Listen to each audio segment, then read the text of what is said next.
இப்போ நம்ம இயற்பியலில் வந்து பார்த்துருந்தோம். கொய்யாப்பழத்தில் வந்து விதை கீழே விழுந்தாலோ நம்ம இயற்பியலில் நம்ம இப்போ பார்த்துட்டு இருந்தோம். அது என்னென்னா வந்து கொய்யாப்பழம் சிலருக்கு டவுட் இருக்குது. கொய்யாப்பழம் தான் கீழே வந்து தானாகவே வந்து வளருது, அதுக்கு இவ்வளோ பெரிய டீட்டெயில்ஸ் அப்படின்னு சொல்லிட்டு விவசாயிகளுக்கு தோணும், சாதாரண பாமர மக்களுக்கு தோணும். அப்படி வளர்கிற கொய்யாப்பழம் என்ன, காக்காவோட எச்சத்துலேருந்து குருவியோட எச்சத்துலேருந்து அந்த கொய்யாப்பழத்தை கொத்தி சாப்பிட்றதுலேருந்து வர்றது அப்படின்னு நினைக்கிறேன். சாதாரண கொய்யாப்பழத்துலேருந்து கீழே விழுற கொய்யாப்பழத்துலேருந்து கீழே விழுற கொய்யாப்பழத்தோட விதையிலேருந்து அது வராது.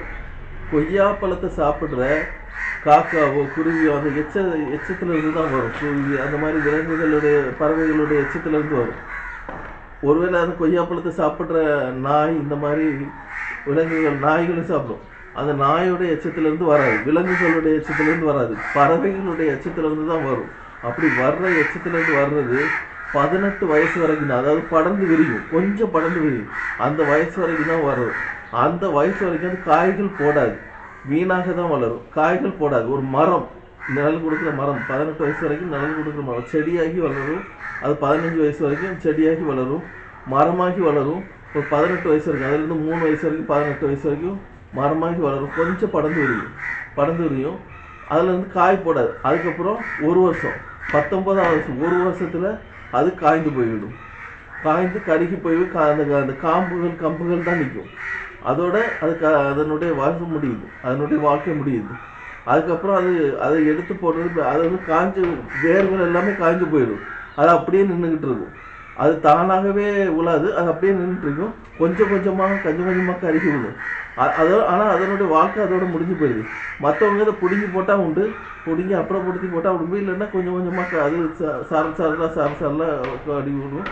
சிலது வந்து அந்த கரையான்களால் அரிச்சோ, இல்லை மரத்தை சாப்பிடுகிற உண்ணி பூச்சிகளால் அரிச்சோ, இல்லை சில குருவிகளால் கொத்தி ஓட்டோ அந்த மாதிரி சரிஞ்சு விடும். சிலர் வந்து பிடுங்கி போட்டுருவாங்க, அந்த மாதிரி தான் விடும். ஆனால் 15 வயசு வரைக்கும் அது செடியாக வளரும்.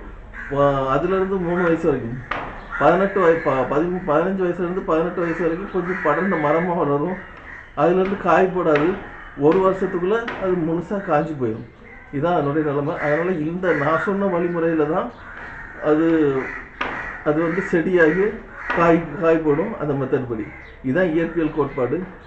அந்த இயற்பியல் கோட்பாடுபடி பார்த்தாலும் சரி தான், இயற்பியல் முறைப்படி பார்த்தாலும் சரி தான், அதாவது இயற்கையின் தன்மைப்படி பார்த்தாலும் சரி தான், இயற்கையின் பண்பு தன்மைப்படி பார்த்தாலும் சரி தான். இதான் மெத்தட்.